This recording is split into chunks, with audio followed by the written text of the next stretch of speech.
दक्ष की गर्दन काटी गई तो उनको बकरे का सिर लगाया। अब जब वो इंसान थे तब तो सीधे प्रॉपर बात करते थे, जब बकरे का सिर लगाया तो जैसे पहली बार बोले तो आवाज निकली बम बम, तो शंकर जी जोर से हंसे, इतना हंसे कि कैलाश गूंज गया, शिवगण निकल निकल के बाहर आ गए, ये क्या हुआ।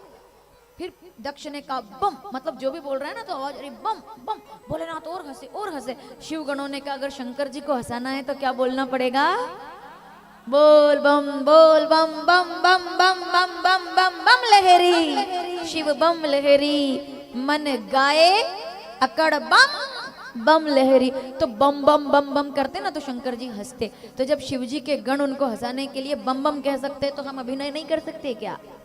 हमारे भगवान है, जैसे मानेंगे वैसे मनाएंगे।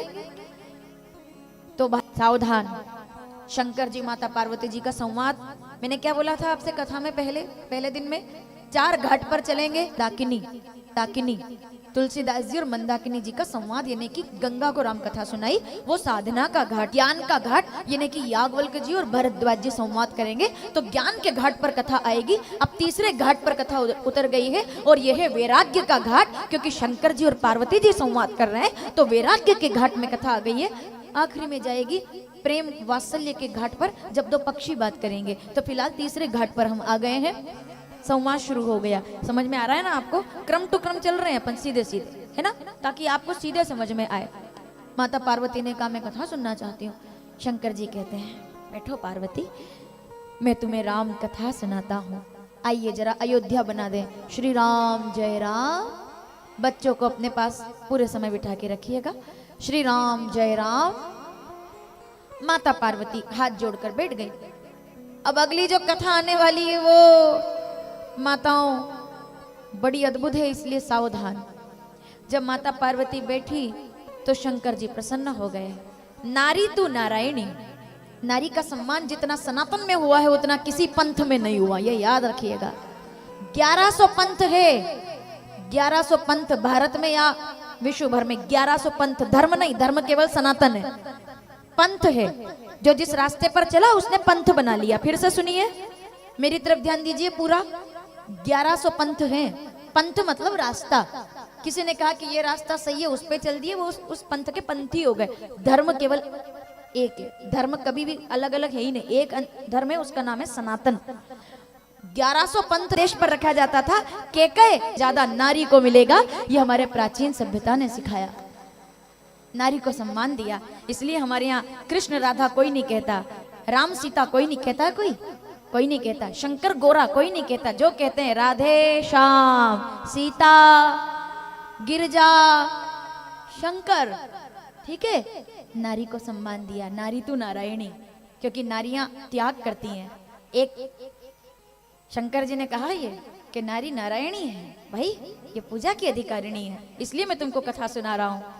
माता पार्वती कहती है ऐसा क्यों, उसका कारण है। शंकर जी कहते एक बात बताओ, मैं बारात लेकर के तुमसे विवाह करने आया तो मेरे साथ 5000 लोग थे, मैं तुमसे शादी करने आया तो मेरे साथ 5000 लोग थे। मतलब पूछा उनने कि आप नारी नारायणी क्यों बोल रहे हो। तो माता पार्वती से भोलेनाथ ने कहा मैं तुमसे विवाह करने आया तो बारात में आने के लिए मुझे 5000 लोगों की जरूरत पड़ी, लेकिन अगर त्याग और साहस हो तो एक नारी के जैसा दूल्हा जब जाता है तो 5000 लोगों के साथ जाता है, लेकिन जब बहू आती है तो अकेले आती है, किसी को साथ लेकर नहीं आती, अकेले, और वो भी दूसरे घर में पराये लोगों के बीच। उसको नारायणी कहते हैं। त्याग साहस की प्रतिमूर्ति भारत की माताओं को मैं प्रणाम करती हूँ, इसलिए मैं आपको यह कथा सुना रहा हूँ। तो शंकर जी प्रसन्न होकर कहते आप ही पूछे रघुपति कथा।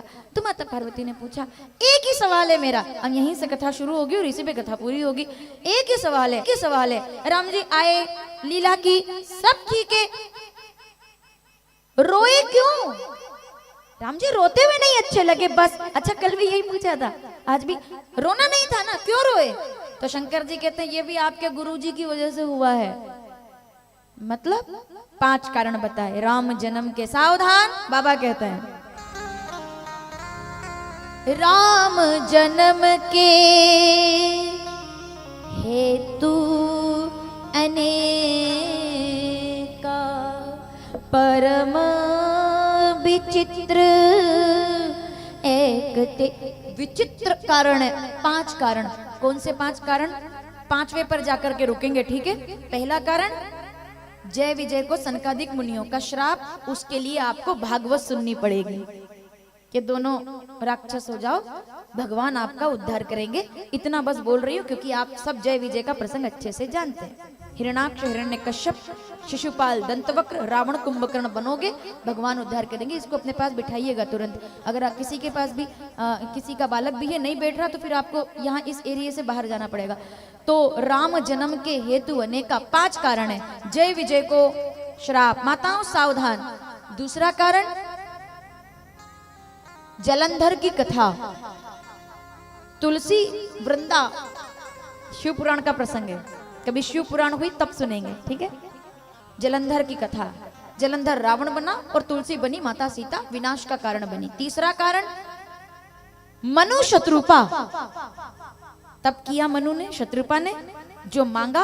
अब क्या मांगा ये तो मैं कल 22 जनवरी को बात करेंगे, क्या मांगा, क्योंकि कल श्री राम प्रकट उत्सव है और राम विवाह है, तो कल बात करेंगे। मनु शत्रुपा ने वरदान मांगा कि हमारे घर आप आइए, कैसे आइए, बेटा बनकर आइए, तो ये चौथा कारण है।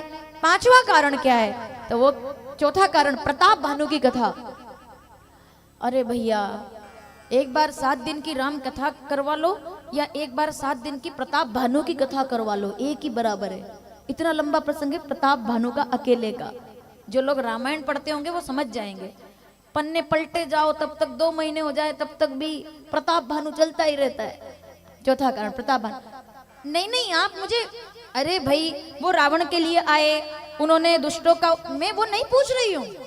मेरा सवाल क्या है, रोए क्यों, बस वो पूछना है, रोए क्यों।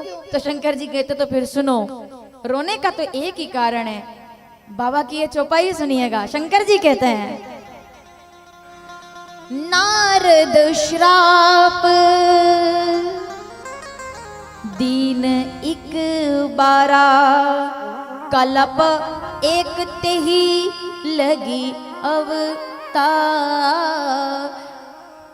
नारद ने एक बार श्राप दिया, भगवान को रोना पड़ा। माता पार्वती की थी, नहीं रुकी 1 मिनट, क्या मैं ठीक सुन रही हूं? नारद मतलब मेरे गुरुजी? कई बार लोगों को लगता है नहीं मेरे गुरुजी तो ऐसा कर ही नहीं सकते, वो तो बड़े ज्ञानी हैं, वो नहीं कर सकते। कभी कभी हम कुछ चीजों को स्वीकार नहीं कर पाते हैं कि वो तो बहुत ज्ञानी है, ये ऐसा कैसे। तो माता पार्वती कहती है नहीं भोलेनाथ सब सुन लूंगी लेकिन अपने गुरुजी की बुराई नहीं सुनूंगी। आप किनकी बात कर रहे हैं? शंकर जी कहते हैं मैं आपके आदरणीय गुरुजी की ही बात कर रहा हूं, उन्होंने ही श्राप दिया था। पार्वती जी कहती है अब शंका तो नहीं करूंगी क्योंकि पिछले जन्म में कल करके देख लिया, लेकिन फिर भी पूछना चाहती हूँ, ये कथा विस्तार से सुनाइए मुझे कि गुरुजी को शंका, वो श्राप कैसे दे सकते हैं। अब जो अगली पंक्ति है ना साहब, और जो अगला दोहा अगली चौपाई है कि सुनो पार्वती, इस दुनिया में ज्ञानी मूड ना कोई, इस दुनिया में ना तो कोई ज्ञानी है और ना कोई अज्ञानी है, हो ये वही जो राम रचि राखा।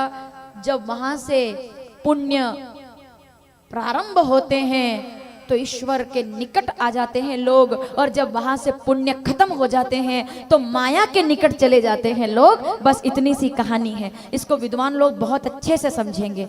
कई बार प्रबुद्ध व्यक्ति भी ऐसा काम कर जाता है जो हम एक्सेप्ट नहीं कर पाते हैं कि ये कैसे कर सकते हैं। वो नहीं करते, उनके पुण्य खत्म होते हैं, तब गिरने का समय आता है, पतन का समय आता है, तब बुद्धि वैसी हो जाती है।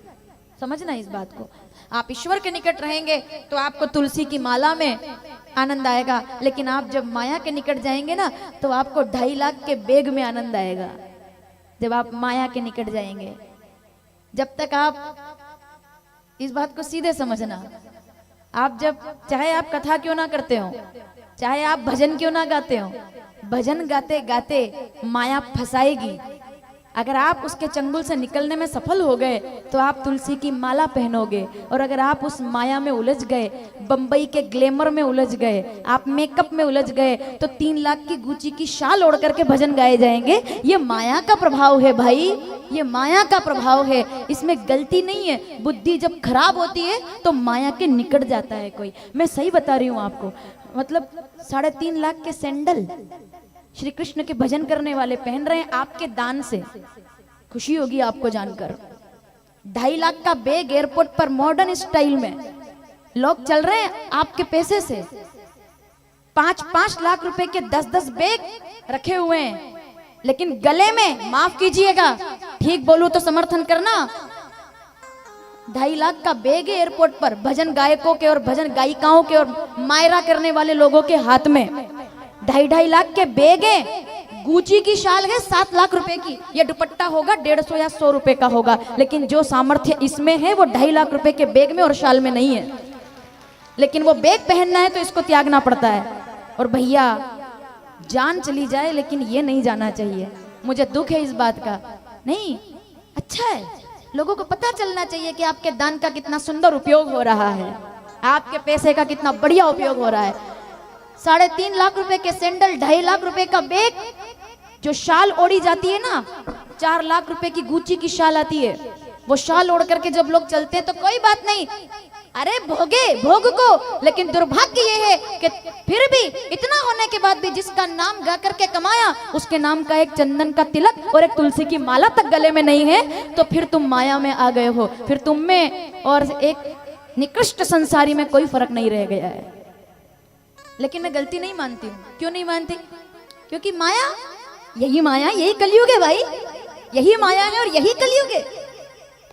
तो माता पार्वती कहती मैं नहीं मानती कि मेरे गुरुजी, हाँ वो तो बड़ा अच्छा भजन गाते थे, वो ऐसा कैसे कर सकते हैं। शंकर जी कहते हैं जब हरि को किसी को अपने आप से दूर करना हो तो माया में उलझा देता है। तो अब तो ये मुझे सुनाइए, मुझे सुनाइए। तब शंकर जी ने कहा सुनो पार्वती, एक बार नारद जी महाराज हिमालय की एक गुफा से निकल रहे थे, उन्होंने देखा बड़ी सुंदर गुफा है, तो वो उसमें जाकर के बैठ गए। बाबा कहते हैं कितनी सुंदर गुफा थी वो। माताओं इस प्रसंग को बहुत ध्यान से सुनना। गोस्वामी जी लिखते हैं हिमगिरि गुहा आहा एक अति पावन, बह समीप सुर सरी सुहावन।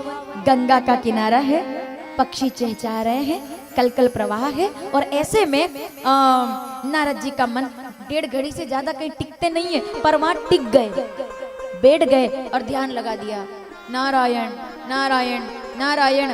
अब उनकी ऐसी स्थिति देखी, 1 महीने बैठ जाओ, 1 साल बैठ जाओ, 1 मनवंतर बैठ जाओ, 1 कल्प बैठ जाओ, लेकिन वो कई वर्षों तक बैठे रहे। तो मुनि गति दीख सुरेश डेराना, कामई बोली कीन सन माना। कामदेव को बुला करके देवराज इंद्र ने कहा हमें लगता है कि महाराज जी को कुर्सी की इच्छा हो गई है, इसलिए ज्यादा भजन कर रहे हैं। तो ऐसा ना हो कि ये बिना इलेक्शन के ही इंद्र बन जाए, स्वर्ग पा जाए। तो एक काम करो, विघ्न करो। कामदेव को बुलाया। एक एक शब्द ध्यान से सुनना।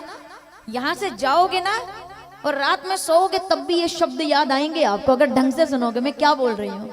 याद आएंगे, मेरे शब्द याद आएंगे आपको। नारद जी को विघ्न करने के लिए कामदेव आए।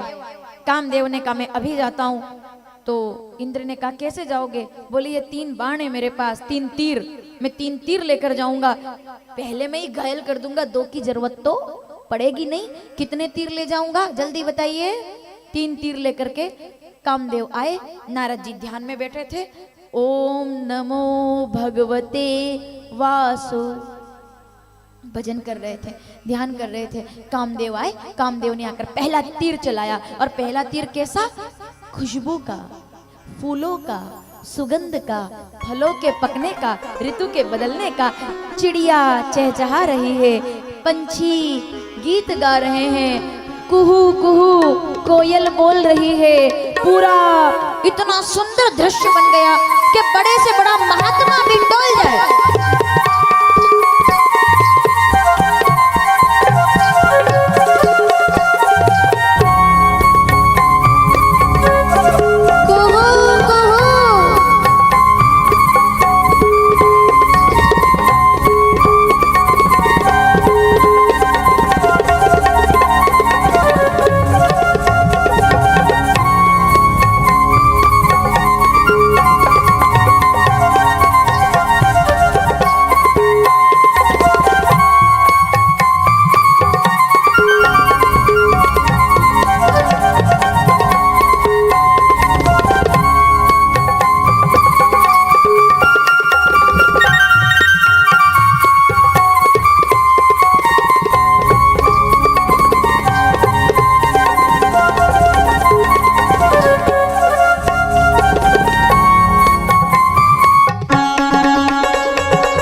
रही है, गुनगुना रहे हैं भंवरे खिल रही है, कली कली गुनगुना रहे हैं भंवरे, कलियां खिल रही है, कलियां चटक रही है। अब आप देखो, थोड़ा सा मोगरा खिल जाए, रात रानी बाहर में आ जाए तो खुशबू आती है आंगन तक। किसी पड़ोसी के आंगन में लगा हो तो 3 मकान तक खुशबू जाती है। तो चलते फिरते लोग देखते कहाँ खुशबू आ रही है, इतनी सुंदर खुशबू।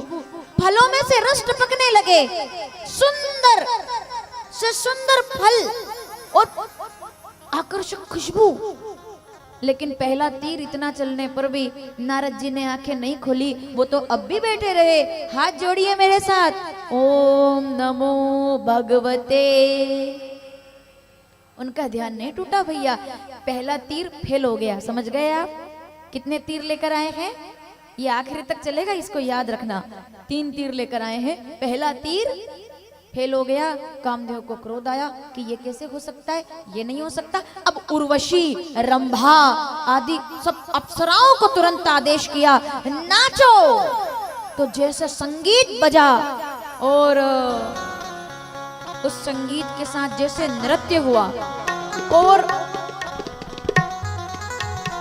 अब क्या, अब चूड़ियां बजने लगी, कंगन खनकने लगे, अब घुघरू बजने लगे, है ना। कन्याएं नाच रही है, सरगम छेड़ रही है।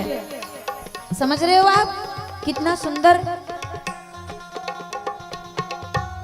मनमोहक कन्याएं, रूपवती कन्याएं, सुंदरी बालाएं, अरे ठुमके लगा रही हैं तो उनके करधोने से आवाज आ रही है।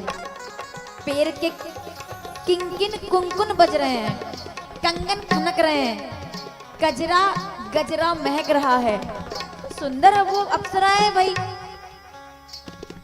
खतरनाक सुंदर, सुंदरिया भयंकर सुंदर।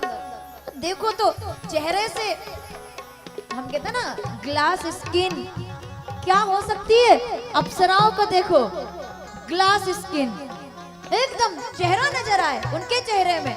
इतनी, ये तो मैं केवल बता रही हूँ आपको, इतनी सुंदर होंगी वो अप्सराएं। इसको कहते हैं मुनि साधु की साधुता। कन्याएं नाच नाच कर थक गई, चूड़ियां टूट गई, घुघरू बिखर गए, पर नारद जी ने अपनी आंखें नहीं खोली। और क्या बोल रहे हैं, मैं भूल गई, आप बताओ। ओम भगवते, पूरा पांडाल फिर से, ओम भगवते, पूरी ऊर्जा के साथ, ओम नमो भगवते। कामदेव ने देखा कि अरे ये क्या हुआ, मैं तो हार गया, मैं क्या कहूंगा जाकर के, मैं कैसे हार गया। दौड़े, अब क्या किया उन्होंने, अब ना तो कोई फूल महकाए और ना कोई कन्याओं को नचाया। अब जरा सावधान, फिर से इधर ध्यान दीजिए। सीधे दौड़ के गए, नारद जी के पैर पकड़ लिए, पैर पकड़ करके फूट फूट के रोए और दोनों हाथ जोड़ कर कहने लगे, क्षमा कीजिए क्षमा कीजिए क्षमा कीजिए। पर नारद जी ने आंखें नहीं खोली। मैं कामदेव आपके चरणों में आकर गिर गया हूं, आंखें खोलिए, लेकिन आंखें नहीं खोली। आप कितने महान हैं, मैं आपकी स्तुति करता हूं, लेकिन आंखें। फिर दिक्कत क्या हुई, अब जितने विद्वान और बुद्धिजीवी लोग बैठे हैं थोड़ा ध्यान से सुनिएगा कि कामदेव ने कहा कि एक बात जाते जाते, आप आंखें नहीं खोलेंगे, मैं हार गया हूँ, लेकिन एक बात जाते जाते कहता हूँ आपके पैर पकड़ करके कि वैसे तो दुनिया में मनोज नसावन अब तक एक ही थे, कामदेव को जीतने वाले एक ही थे, पर मैं कामदेव आज इस बात को खुद स्वीकार करता हूँ कि हे नारद जी महाराज, आपसे बड़ा काम विजेता अब तो भोलेनाथ भी मैं नहीं मानता, आप सबसे महान हो गए हैं। और जैसे ही कहा, बाबा जी ने आंखें खोल दी, सामने देखा तो कामदेव थर-थर कांपने लगे, बोले पहले ही भस्म हुआ हूं, अनंग बन के घूम रहा हूं, अब ये और पता नहीं क्या श्राप देंगे, गिर पड़े चरणों में। नहीं, श्राप मत देना, और श्राप दो तो पहले एक बात सुन लो कि श्राप दो के मत दो, लेकिन मेरी नजर में आपका स्थान कम नहीं होगा, आप बहुत महान हैं, आपका व्यक्तित्व तो बहुत महान है, आपने कामदेव को जीता है, और चौथी बात शंकर जी अब दूसरे नंबर पर है, आप पहले नंबर पर आते हैं मेरी नजर में, अब भले ही श्राप दे दो। नारद जी ने जब इतनी बड़ाई सुनी तो वो थोड़ा सा व्यवस्थित होकर बैठे। उन्होंने कहा कोई बात नहीं भगत, जाओ तुमको क्षमा किया, ऐसे बोला उन्होंने। तो कामदेव ने कहा आप तो दयालु भी हैं, मैं आपको प्रणाम करता हूँ। इतना कहकर कामदेव चले गए। जाते जाते फिर कहा याद रखना नंबर 1 पर आप हो, याद रखना, ऐसा बोल के गए। जितने बुद्धिजीवी लोग बैठे सावधान, जब कामदेव जा रहे अब जरा नजर डालिए उनके तर्कश पर।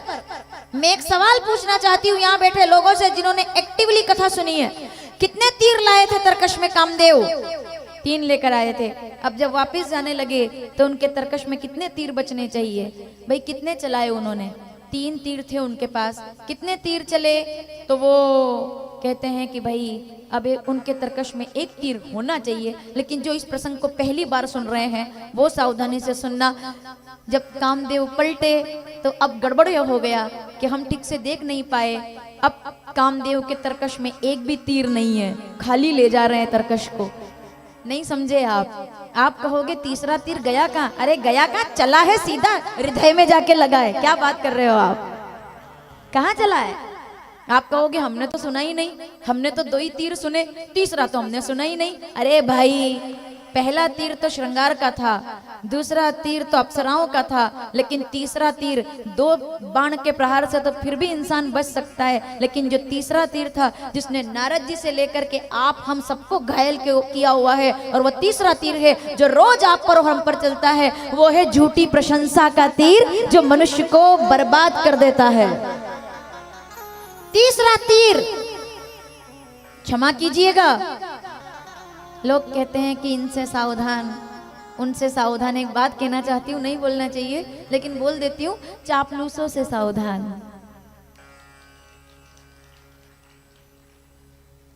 किसी भी इंसान को दुश्मन बर्बाद नहीं करता, हमेशा याद रखना, क्योंकि दुश्मन दूर रहता है। किसी भी इंसान को बर्बाद वो करता है जो उसके पास बैठकर, उसके घर में बैठ करके उसकी चाय पिएगा, उसकी तारीफ करेगा, और दूसरे घर जाकर के उसकी 2 मिनट में बुराई कर देगा। उसको कहते हैं चमचों से सावधान। कि इंसान को कौन तबाह, कौन बर्बाद करता है? मैं गलत बोल रही हूँ क्या? कामदेव जी का कौन सा बाण चला? प्रशंसा। नहीं नहीं, बिना प्रमाण के थोड़ी। मैं शुरू करती हूँ, आप पूरा करेंगे। किसको पास में रखने से इंसान शुद्ध होता है? तो निंदक नीरे राखिए। अगर कोई आपसे कड़वा बोल दे तो उसको पानी नहीं पिलाएंगे आप, और अगर हमारी कोई तारीफ कर दे तो 2 कप ताजे दूध की चाय बना के पिलाएंगे हम, क्योंकि तारीफ कर रहा है। याद रखिएगा, जो ज्यादा मीठा होता है वो अपना नाश कराता है।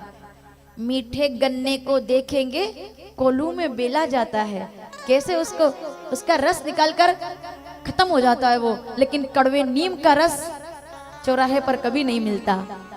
कड़वे नीम की तो गोलियां चलती है जो रोग का नाश करती है। मेरी बात समझ में आ रही है आपको? मैं नहीं कह रही हूँ कि किसी की बड़ाई मत करो या बड़ाई मत सुनो, लेकिन कई बार लोग हमारे पास बैठते हमारे गलत को भी सही बता देते हैं और उसका परिणाम विध्वंसकारी बनता है। गलत कर रहे हो तुम गलत कर रहे हो, तुमने हरण किया है, तुम गलत कर रहे हो, तुमने एक पति को पत्नी से अलग किया है, तुम गलत कर रहे हो। जितने बोलने वाले थे ऐसे लोगों को लात मार करके रावण ने भगाया है। अब एक बात सुनिए, नहीं नहीं, चलो चलो बात करते हैं जल्दी से। इधर देखिएगा, ये नारी तुम्हारे विनाश का कारण बनेगी। रावण माल्यवंत जैसे नाना ने बोला, मंत्रिमंडल से बहिष्कार कर दिया। नाना की बात नहीं सुनी, सुनना। प्राणनाथ प्राणनाथ आप ऐसा मत कीजिए, प्राणनाथ मंदोदरी अलग बिठा दिया कि तुम तो नारी बुद्धि हो, तुमको क्या पता, तुम तो डरपोक हो, कायर हो।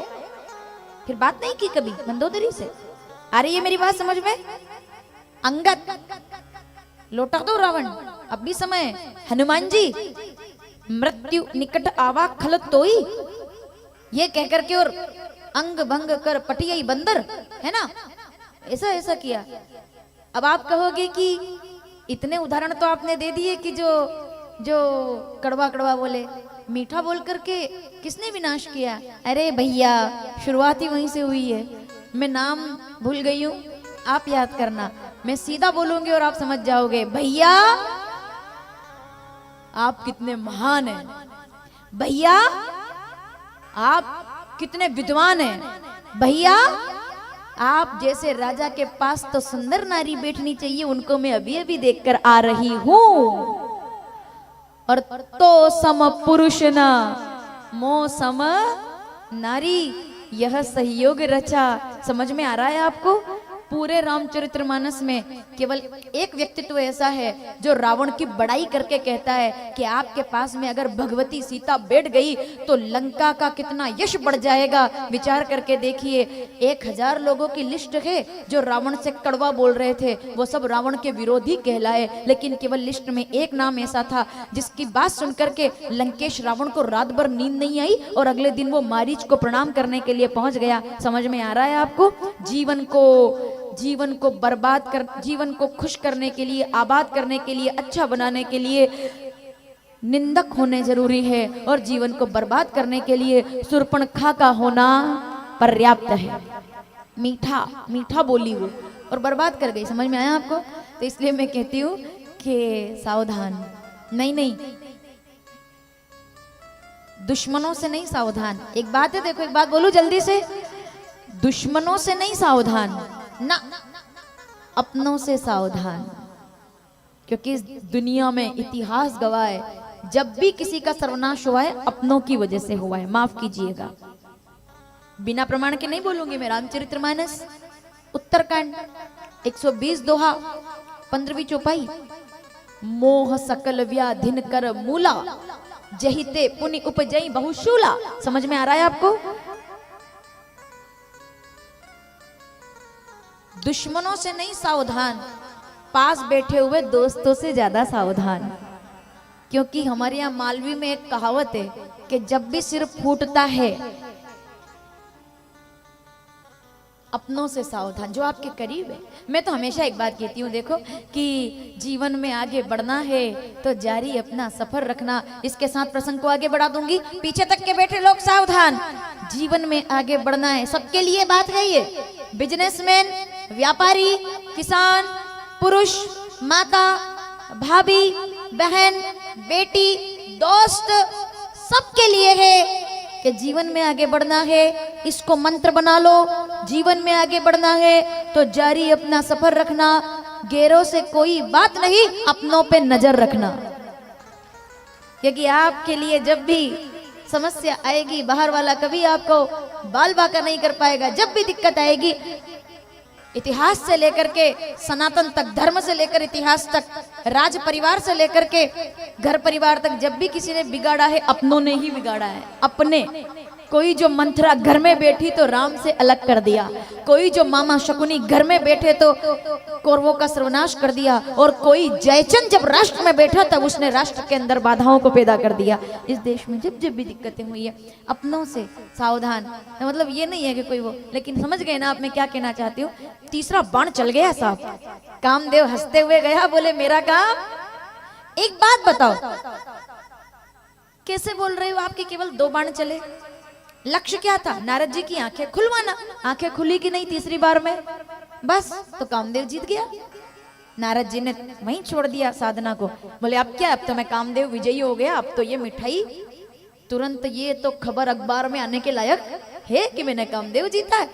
वो तुरंत वहां से उड़ गए। उसके बाद 1 मिनट भी मन नहीं लगा उनका। जब प्रभुता आती है ना, अरे भैया पद आ जाए तो मद ना आए, ये तो संभव ही नहीं है ना? ये हो ही नहीं सकता कि जो खानदानी रईस हैं वो, आहा क्या बात है, जो खानदानी रईस हैं वो लहजा रखते हैं नर्म अपना, तुम्हारा लहजा बता रहा है तुम्हारी शोहरत नई नई है।